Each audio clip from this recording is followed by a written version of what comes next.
Welcome to Healthy Lifestyle with Lorianne. I am Lorianne Casdia. Our goal here at Healthy Lifestyle is to inspire, educate, and empower you to fulfill a healthy, emotional, spiritual, and physical life so you too can live the life you have always wanted to.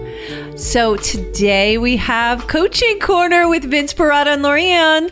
So how are you, Vince? Welcome to the show. I'm great. I love it. Time has moved forward a little bit, so we have a little more sunlight. It just adds to the time. Yeah, we're springing forward. It feels great. It does. It really does. I love the warmth of the sun. I love all the light. When I wake up, there's, sun coming in. Yes. It's good. Good stuff. So are we doing well this beautiful, beautiful Saturday morning? We are. It's or afternoon. Yeah, afternoon. It's been a busy day, but it's come together. But it hasn't been an easy day. So is that why you came running into the studio? Yes. I was like, wow, look at him run. Run badly. Wow, he's running with a limp. Sounds like we pulled something. Yeah. So today, I think I don't know about you, but recently I have discovered that in the last 2 weeks, there's been a lot of conflict between people. Have you noticed that? I have. It's interesting how it's almost palpable now that there are things palpable. going on. That's Yes. an SAT word. Nice. I was a math major, though. Dear God, I wasn't. Between the two of us, we make one person. We make one great successful person. That's right. That's why I have people. I will always tell you, get people Totally for what you're agree not with that. strong in. So yeah, you were saying something was palpable. Yeah, it's palpable. I think people have been working hard. They've been working alone. They've been removed from the interaction with others. Yeah. And so it kind of makes, it creates an environment that precipitates a little bit of conflict. Yeah. And being able to work through that, so that everybody can keep playing together. Yeah. It's funny because I had recently a person call me up and they were having a conflict with someone. They were just like, I don't know what to do. And so my conversation with them was, what was transpiring and what it comes down to. It's never about what they talk about. It's always about the thing they don't want to talk about. It's like that elephant in the room. Poor elephant. Elephant's always getting accused of stuff.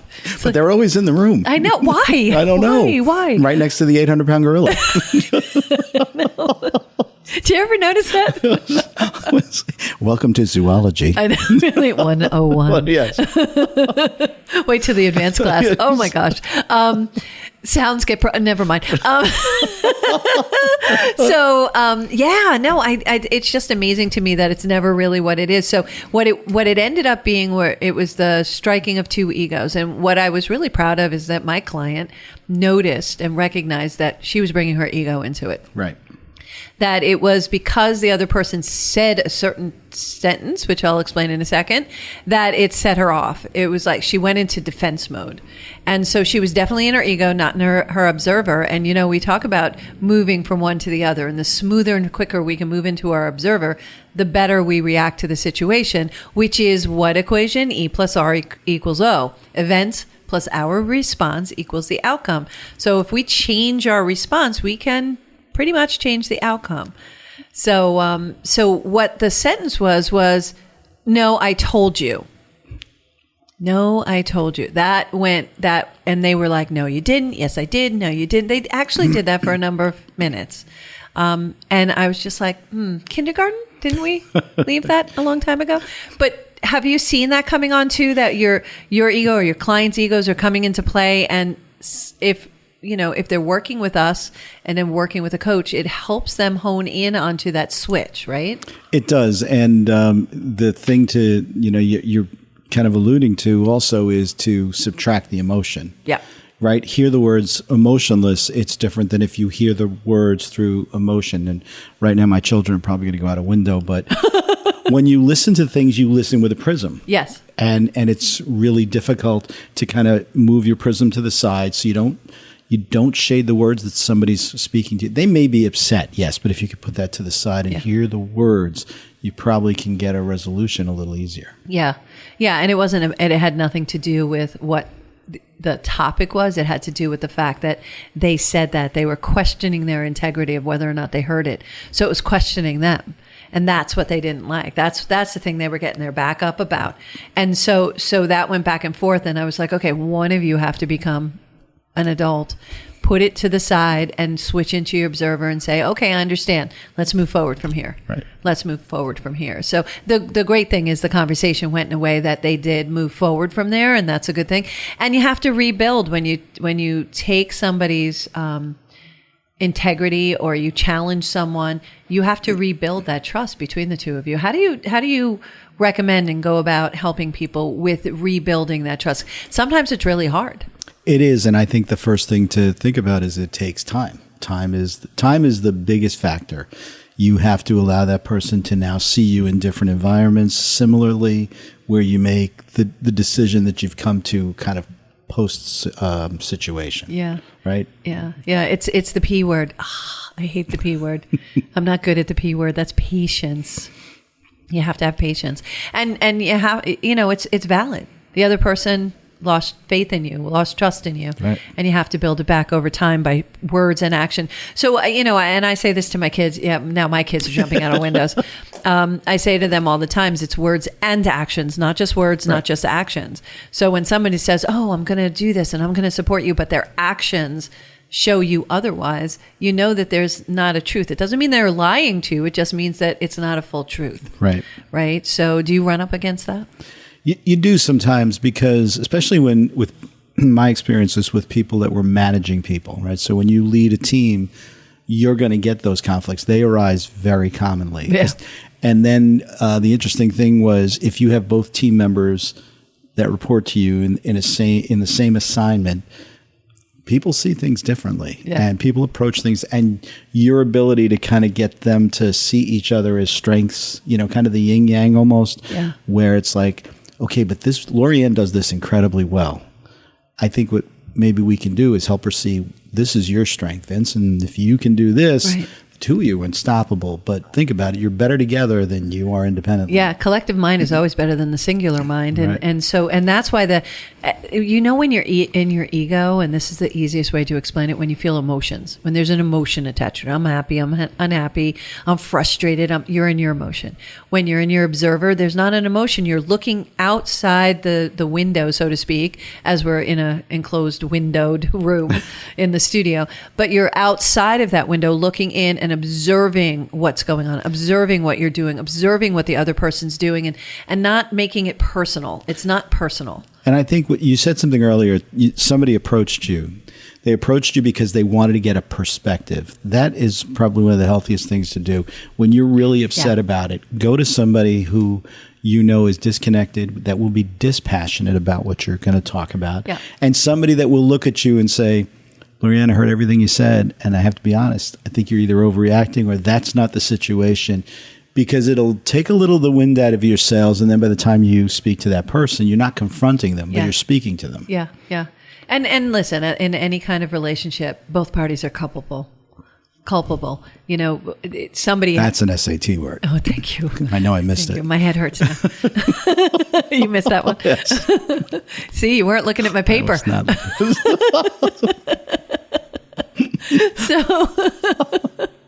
So we are entertaining ourselves today. I know, and I'm not saying it. You might as well editing. move on. I can see your face. You're editing comments. Edit. But yeah, it's we both have some contribution to the disconnect that we receive. Either it's through the reception or the providing, right? Right. So yeah, I've been seeing a lot of that disconnect. But the great thing is I've also seen the calmness and the fortitude of people reaching out and asking someone who they trust, what do you think? How should I handle this? Calmer minds. Sometimes it's better to get an observer, an actual observer to look in. And again, I'm not attached to the outcome. As much as I want everyone to be successful, I'm not attached to the outcome, and nor should they, because it is what it is. It is what it is. It's funny. I thought that was such a trite phrase years ago, but it's become almost a mantra for me in a lot of things, because certain things, the outcome will be what the outcome will be. Right. And if you can learn to accept, and that personally for me was always the hardest thing, is accepting that I can't influence every situation, every decision, no matter how hard you try. Yeah. And matter of fact, the harder you try, the worse the outcome tends to become. Well, because as you try harder, you get more attached to the outcome. Right. So if you release the what the outcome is and you just go in the direction of where you think we should land, I think that's always the better thing. It's funny too. I was speaking to someone and they were having a problem that I used to have. I used to torture myself when I had to have a conversation that was difficult. And so instead of having the conversation, I would play it in my mind and I would, go through it. And I'm telling you, weeks, Vince, weeks, I would torture myself and go, and what I was doing was avoiding. I was fearful that the answer would not be what I wanted. So by avoiding it, I was beating myself up, right, putting myself through pain, and almost 10 times out of 10, but I'll say 9 times out of 10, when I had the conversation, it went entirely different than what I had painted it to be. What I had painted it to be was extraordinarily worse than what it actually was. And the one time when it was as bad, if not worse than what I had anticipated, it was kind of expected anyway. So it was just like, okay. But the time that I put myself through the torture, was not worth it. So I'm a big believer, I don't know if you are, rip the Band-Aid off, have the confrontation, have the hard, difficult conversations, because they're generally not as difficult, at least I've found, than what I expected. Sometimes it is, but most of the time it's not. That's true. And the other component of that I heard something interesting this morning, very, very well timed to this. They were interviewing this gentleman about things in policy and finance, and certain policies are being put in place, and this is what's going to happen. And he said, I parallel life and philosophy to the following thing. I played football in college, he said. Okay. He said the coach that I had would draw the play up and he'd say, this is what's supposed to happen. Right. But it may not. So just be prepared, because it's not going to go exactly the way you think it's going to go. Like you were saying, you would prepare and it didn't go that way. So if you're more relaxed and you have an expectation, it's not going to go like that. You can react better to it, and then you're not startled, so you don't get defensive. And then you'll find that you actually start asking a question. Okay, I wasn't looking at it that way. Why do you say that? Yeah. Becomes conversation. I think it makes it open, and we were going to talk to being open to change, being open to a different thought process, being open to going down a different road than you anticipated going down. And I think that's a really good philosophy in life, is to be open to that, because the times when I was just like, okay, listen, what's the worst thing? And this is a question I ask myself all the time. What's the worst thing that can happen? I can't be in any worse position than I am right now than I would have been if I don't have the conversation, because I'm beating the bejeebas out of myself and, just prolonging the inevitable. And that's what it basically is. That procrastination, that fear of really being denied, that fear of not hearing what you want and not acting, that not acting is just procrastinating the inevitable, because the answer is always going to be the same. So I have a question for you, because it's interesting that I you don't said take that. questions on Saturdays. And our next caller, please. Yeah, I'm sorry. What's the question?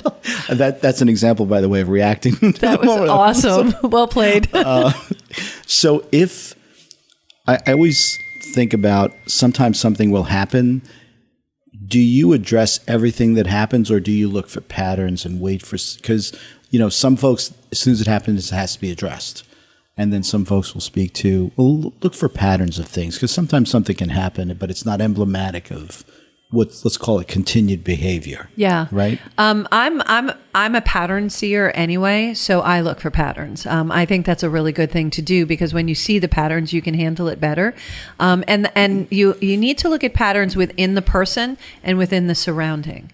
So when you see those duplicate and you see them overlap, and those are two different things. Right. They can either duplicate or they can overlap. That's when you can see how you need to handle something. So I try to push the pause button before I react.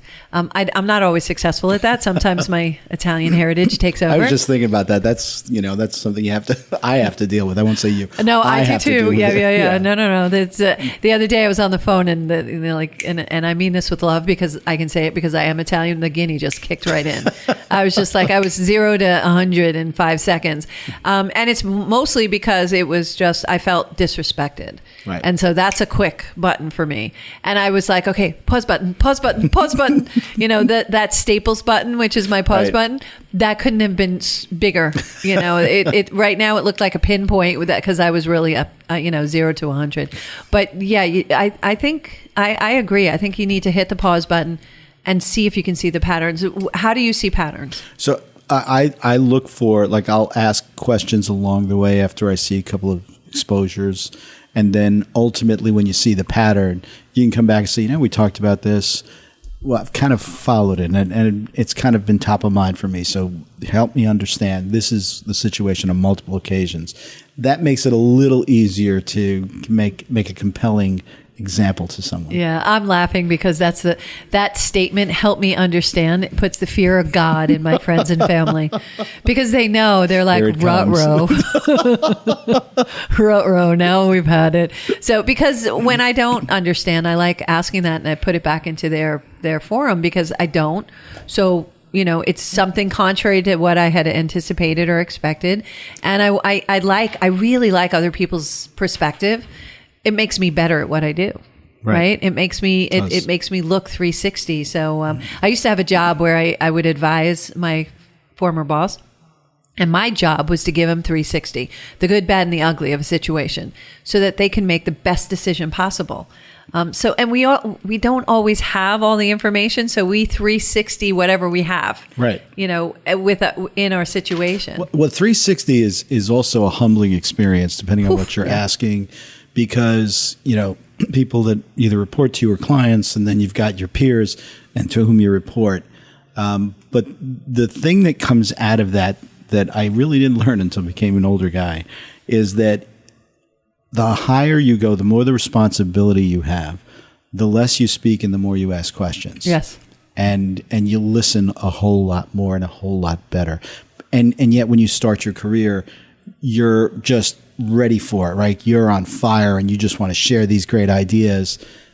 And as your career progresses and matures, you recognize, okay, I do have an idea. Let me ask some questions and see if this comes out. Let me see how people react to things. Well, and that's the whole thing is they might be a great idea. It's not that it's not a good idea. They may not be ready for it. Right. I had somebody who recently went through something. It was one of my clients. It is one of my clients. And he was going through something and he says, I don't know how I didn't see it. And I said, you weren't ready to see it. Right. And he was just like, I don't understand that. And I said, that's okay. Right. That's okay. But we're not ready. It's similar to our life pattern. We learn things as we're ready to learn them. They've been there our whole life. Have you ever driven down a street that you've driven down 100 times and go, where did that swing set come from? Or was that stop sign always there? Right. It's all of a sudden we become aware of something that may or may not have existed previously. Right. But now we're zooming in on it. It's almost like when I went to get my new car. I had never noticed this car before. I drive a Lexus, a hybrid, and I hadn't really paid attention to the Lexus. And suddenly, because I was looking at them, I kept seeing boop, boop, boop Lexuses all over the place in different colors. And it was helpful because it narrowed down the colors for me of what I wanted. So actually, the plural of Lexus is Lexi. Lexi? No. I'm assuming. Yeah. No? That's a big assumption. Okay. Well, maybe I can't definitively say that's a no, but I would think Lexuses. No. Okay. All right. Lexuses. I like Lexi better. It's true. You have to be ready and open to hear things and understand them. And sometimes they are right in front of you and you just can't take them in. So it's a good observation that person had. Yeah. Interesting. There was a team that I had a few years back, and they were an incredible group of folks. And they learned that, the hardest thing for them was they all had ideas. Yeah. So if Lorianne posted her idea and said, hey guys, I have this great thing I want to do, and you would suggest it, they would start to tell you what's wrong with it. Yeah. Instead of tell me embracing why, it. Right. Why do you like it? Why might it work? You could have an adaptation to it. That sounds great, Lorianne. And if we did this with it, now all of a sudden you're kind of building, it's collaboration. It really is. And it's a subtle twist, but it made a difference. And they were good at that. It's not so subtle though, Vince, because if we're talking to someone and we suck the air out of the room because we're like, well, this is wrong and this is wrong and this is, we're not open to ideas. So again, we need to be open and look at the idea. It may not be perfect. It may not be how we would do it. That doesn't make it wrong. It doesn't make it a bad idea. It just makes it an idea that maybe we can build on. And I think that's what your team was doing. They were building on the idea, making it bigger and better. And that's what I find, like we're both on a board together. And when I throw a topic out there, you guys build on it and make it way bigger and better than I had ever even imagined. And that's exciting to me. It's great. Yeah. And the worst idea could, because you said something, it may make me think of the problem or the challenge in a different way. I wouldn't have thought of it that way if you hadn't proposed, even if your idea is completely not the solution and we're not going to use it, but it got me to think of something else that brought us to that place. Yes. So you got to embrace and you got to be open to dialogue. And when you get into high level meetings with really senior management people, they will tell you that it's all about being open. It's all about being open and listening. What? You are listening. Oh my gosh. You are listening to Healthy Lifestyle with Lorianne, and we're here with the great, wonderful Vince Perrotta, and we're going to take a short little break and we're going to come right back and continue our conversation about coaching and just being better humans. What do you think, Vince? I think it's great. I think it's great too. We will be right back.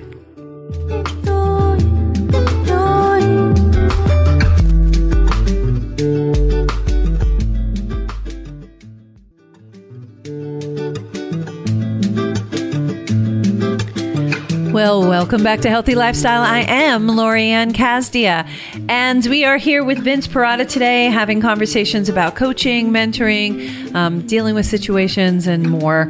But in the meantime, I have a question. If you would like to be a guest on Healthy Lifestyle with Lorianne and lift up your business and talk about something amazing that you're doing, it has to be positive, though. That's always, always, always the caveat. Please reach out to us at healthylifestylewithla@gmail.com. That's healthylifestylewithla@gmail.com.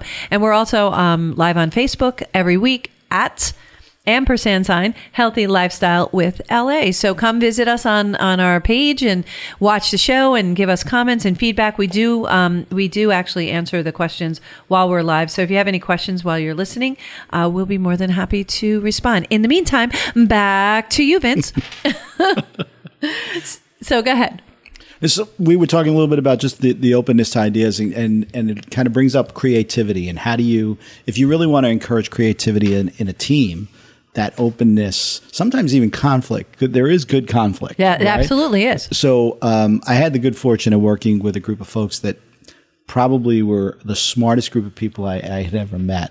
And what I liked most about them is we agreed on very little when we started projects. You grow that way. I love that. It was really cool. And the ability to push each other and ask the hard question. But what I liked was when the meeting was over, even if we hadn't reached agreement at that meeting, we were able to kind of be together, hang out, still have that camaraderie. And I think those two things go together. The people where you see the most conflict are the people who have the strongest relationships and camaraderie. Yeah. I agree. It's, but again, you have to be open to it. You have to be able to separate it. You have to put it in compartments.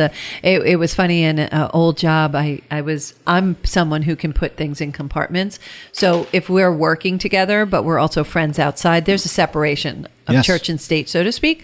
So if I happen to be your supervisor or what have you, your manager, and we have to deal with a situation, we deal with it in here. And when we go outside, it's totally different. That's it. So I was having a conversation with one of my employees at the time, and, they weren't doing what they were supposed to do. I needed to take them to task on it. We had a conversation about it. We go out afterwards and we have a drink. And I noticed she's kind of avoiding me at the bar because we're with a group of people. So I go over to talk to her and she goes, "Oh, you're talking to me?" And I was like, "Yes. Why should I not be?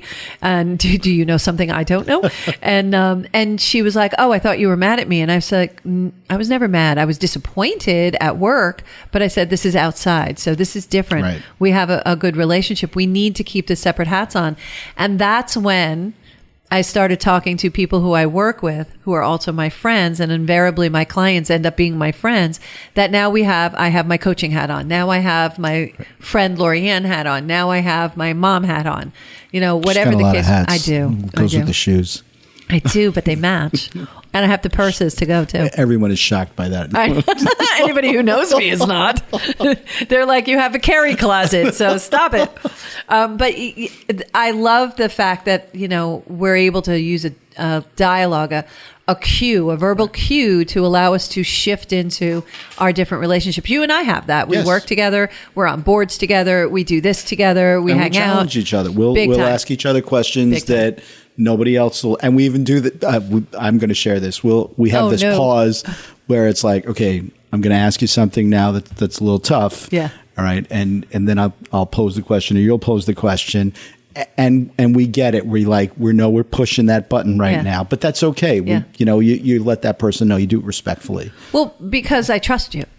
Thank you. It's mutual. And so when you say it, you say it out of kindness, out of caring, out of love, right. out of our friendship, out of our business relationship. You really want to make sure that I'm the best I can be, just as much as I feel like, I want to help you be the best that you could be. If we can contribute that to each other, it's a major gift, right? So, and that's what I love about our relationships. I mean, we bust each other's shoes big time. And I love that. I really do love that. And we call each other out even this morning, by the way. P.S. I did not miss that. I heard you. Even though other people were talking, I heard you. It was meant just for you to hear.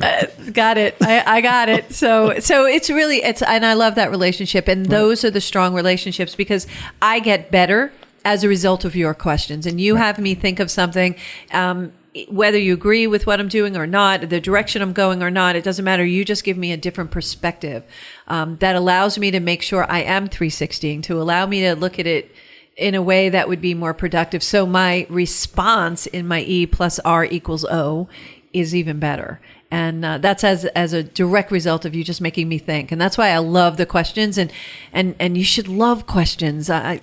People are fearful of questions. They feel like they're being attacked. If you have an argument to be made, and I say argument Socratically, yes. If you have an argument to be made, then you should be able to defend your argument, right? Because your intellect and the facts should be able to provide you that. Well, you've decided that this is your platform, right, on that particular subject. So you had to get there somehow. That's what we talk about the argument. Back it up. I really want to say to people sometimes, instead of saying, help me understand, but back it up. Back up your statement. Back up why you feel the way you do on whatever subject it is. Right. Because one, I get to learn. Two, I still may not agree with you, but I can respect you for having a backup. In some cases, people don't know why they're thinking the way they are. I'll give you an example, and this is a very elementary example, right?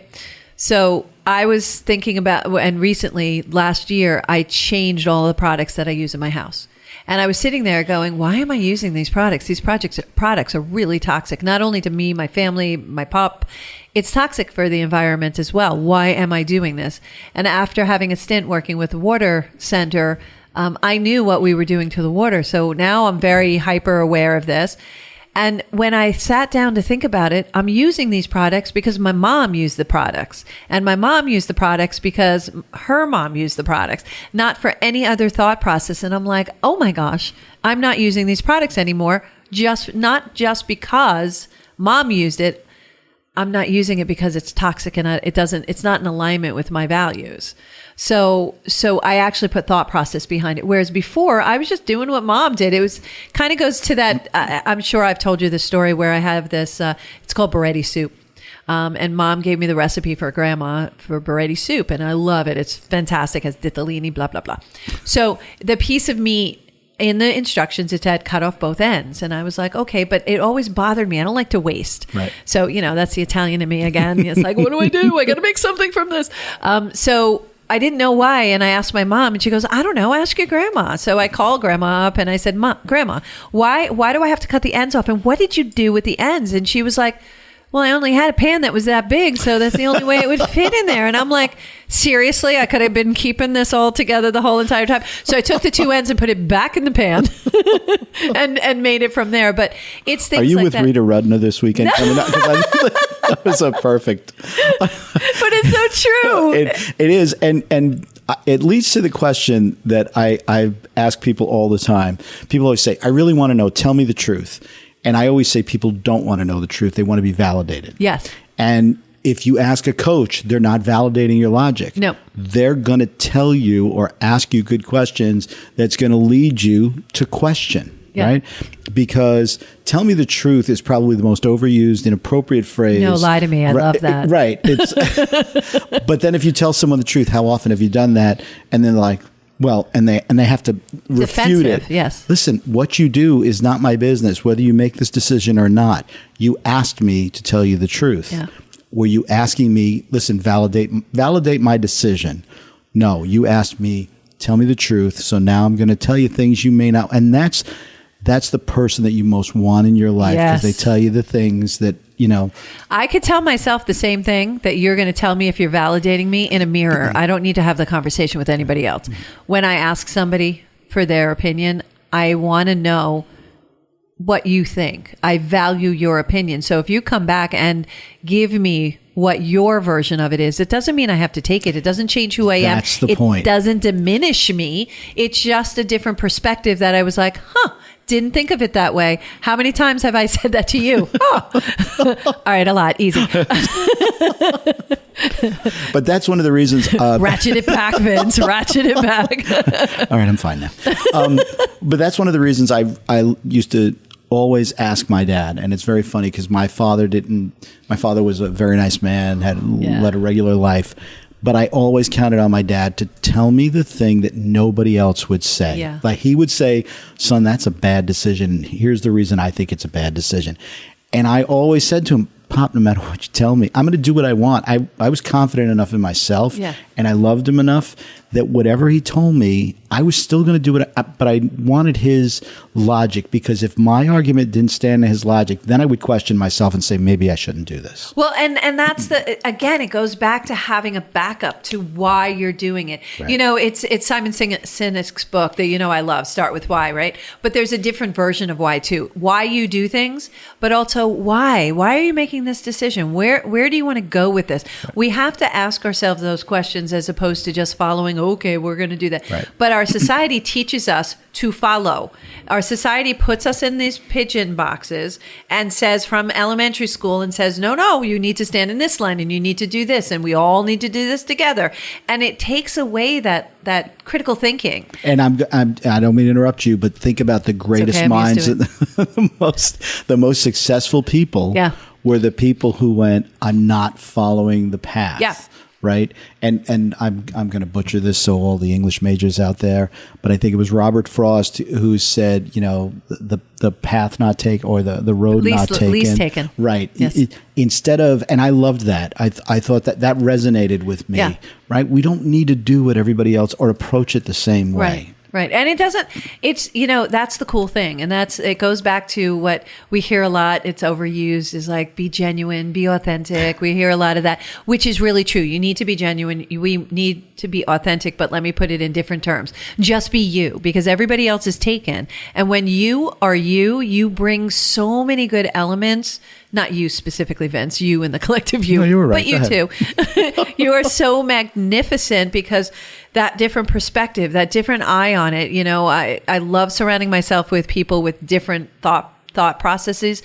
I do prefer to be on boards where people have totally different viewpoints, because it makes me better in the end, because now I'm thinking about, okay, I didn't think of it from that way. Now I'm thinking things in more 3-dimensional and more 4-dimensional and more 5-dimensional ways. So I would say that question that I said before, tell me the truth, I would like people to think about changing that instead to say, refute my idea, challenge my thinking, pick your language, but don't say, tell me the truth. Say, challenge my thinking here. I'm trying to make this decision, and I want to make sure it's a good one. I have my reasons why I'm going to share them with you, but I want you to challenge me so I can make sure it's a good one. Yeah, and changing that verbiage changes the conversation. Challenge me says, I'm open to hearing what you have to say. That's right. Tell me the truth is, I only want to hear what I want to hear. And again, I will put a mirror in front of you and say, tell yourself what you want to hear, because that's not what I'm going to do. You're talking to the wrong chickadoodle, because that's not, I just can't do that. Now, conversely, I will never pass a mirror. I mean, you need to pause for a moment, take a quick, glance. Wow. It's just that you walk around with one. I just don't understand that. Doesn't everyone? Never no, mind. That's Vince, another show. no. We have a therapist coming in That's this really, afternoon. that's a very long show, Vince. What are you talking about? That's a marathon. And I said it with love. I know. So yeah, it's we have to really look at it. It's similar to the changing of language of, I don't care what they think, which is very defensive, to it's none of my business what anybody else thinks. All of our success codes are inside. You've heard me say that before. And we need to look more inward than outward for outward validation. We need to look inside and say, hey, does this feel good? But Does that's this feel taking right? responsibility. Oh, right? oh my gosh. That R Oh word. no, not the R word. So far we've used the P word, now the R word. You're killing me, Vince. So yeah, you have to take 100% responsibility of you. That's right. And the decisions you make. Yes. You can do anything you want as long as you assume the responsibility that goes with it, right? So if there are accolades, people are really great, like, hey, I did this and it turned out really great, and everyone applauds. You are thrilled to stand up and say, that was me. So when it goes south and it goes off a cliff, right? That's when you need to stand up and go, yeah, that was me. Yeah. Both things are good. Yeah. Both things are, and that disappointment kind of helps your openness. Well, but in failure, if we change the word fail and we add a little foot to the I, it becomes fall and we fall forward. Similar to like little kids, we've talked about this before. Babies don't fall down and just go, forget it, I'm done. I'm not doing this anymore. I'm not going to walk ever. They just get back up. Right. They get back up because they don't care what anybody else thinks. They're not sitting there going, oh my God, Bobby saw me fall. What do I do now? All right, if I crawl under this chair, I won't have to. They don't care. Well, they get up again and they like fall on top of each other. It doesn't matter. And how many times when your kids were small, somebody would fall and everybody would like, don't say anything. Okay, you're okay. Get up, right? And the kid's looking at you for validation and you're like, no, you're fine. You didn't get hurt. Yeah. You're fine. Just get up. Yep. And that's exactly the same thing. It's like you're getting the truth. You didn't get hurt. No reason to cry and carry on. Let's keep moving along. Really, pipe down, just get up. So it's tough to grow up in our households. No, really, seriously, it's like, wow, rough crowd. Yeah, a little bit of dirt, brush it on. There you go. I know, suck it up, princess. So the whole process of failing and that worry about failure to me is a great thing because it's an opportunity to learn. I look at failure as, again, to the ability to fall forward, an opportunity to learn, an opportunity to grow. And if you look at it that way, it's not something to fear. Right. Fear is what confines us all the time. It stops us in our tracks. That's one of the things I was saying to someone recently, that they were like, I'm not getting the abundance. I'm working and I'm doing all the things. And I was like, yeah, but you fear success. So with that fear, you're stopping the abundance from coming in. You're not allowing it. You're not growing. And conformity confers easy routes with lesser success, but it's just conformity, and you're not going to get anything but mediocrity, right? If you break the mold and you go a different route, you're going to get banged up and knocked down and a couple of skin knees and bruises. But if you get there, you're probably the only one. And that's where the big rewards are. Yeah. But so that's where that phrase, and I hadn't understood it for years. I was like, well, yeah, that makes sense. But now it really makes sense, is big risk, big reward. Right. Big risk is stepping out of yourself. It doesn't mean risking what other people do. It's a big risk to you.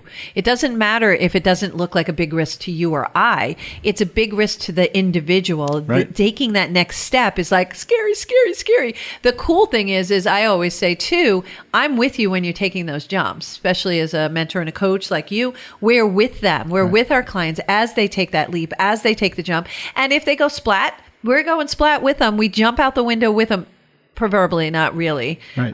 And if it doesn't work, then we go back and we try something else. Well, and the caveat to that is you don't just jump, right? Because you've done good planning. You've coached them in, how am I going to get all the right things in place? I'm going to do the good analysis.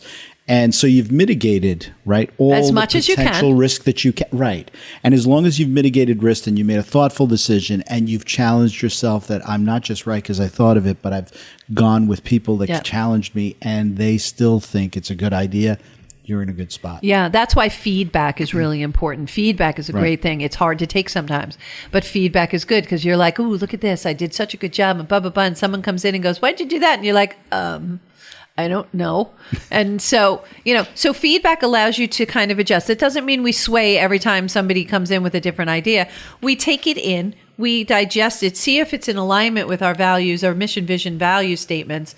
and then see if we need to adjust it, because sometimes that feedback is invaluable. It's like, yeah, I love this, but I would have liked to see that. And positive feedback is always wonderful. Not positive meaning, oh, you're great and you're wonderful, I could do that in the mirror. Well, you are. but it's more the positive feedback laced in and with growing opportunities. And if you're trying to succeed, if you speak to people that are very entrepreneurial, they do not want to be validated. They are not interested in all that. Tell me what's going. What do you see that I don't see? Yeah. Help me kind of avoid that pothole that's ahead that you see that I missed. They want to succeed so greatly. Their desire and competitiveness drives their success. They just want you to tell them how can you help me? Yeah. Right? Yeah. My favorite clients are, okay, what's next? Oh, you want me to do X, Y, and Z? Okay. Right. They go do it. They come back. Okay, what's next? And I was like, wait, you need to it's kind of like talking to you when you're doing your other job and you insist that I need to understand exactly what I'm doing. And I'm like, no, I trust you. And you're like, no, you need to know why we're doing what we're doing. I'm like, oh, all right, fine. And you're really good at that, because you're able to break it down for me. You're able to explain what it is. So, I don't like doing math. I don't even like looking at numbers. So unless they're really high and they're in my bank account, those I like. But remember that your coaching, that's your coaching coming back to you. So it's kind of, if the teacher likes what they see, which would be you, then you did a really good job to get me to that place so that I can do it for others. And that's really, you said this morning, like the pebble in the pond, and it creates that ripple effect, right? Yeah. So, you influenced me, I influence others, and we continue to do that. And coaching is really big on that. It's a constant, giving and getting. You'd be surprised when you mentor somebody, how many things come back that you go, wow, thanks. That was really great. I wasn't doing that. Yeah. That really helped me. And that ripple effect, and we lift each other up. So it's always a two-way street. Coaching is a two-way street. It's not just one way. And you learn how to do it obviously better and really communicate. Vince, always a pleasure having you on. Thanks for having me. This was fun. It was fun. I hope you got some really good information out of that. If you have any questions, please email Vince or myself at healthylifestylewithla and at gmail.com. And again, we love having you here with us on Healthy Lifestyle with Lori Ann. And Vince, you're coming back next month to do another coaching session. So that's great. In the meantime, you guys, you know what to do. Play a higher role, serve a higher purpose, show up for you, and show up big. Vince, thank you so much.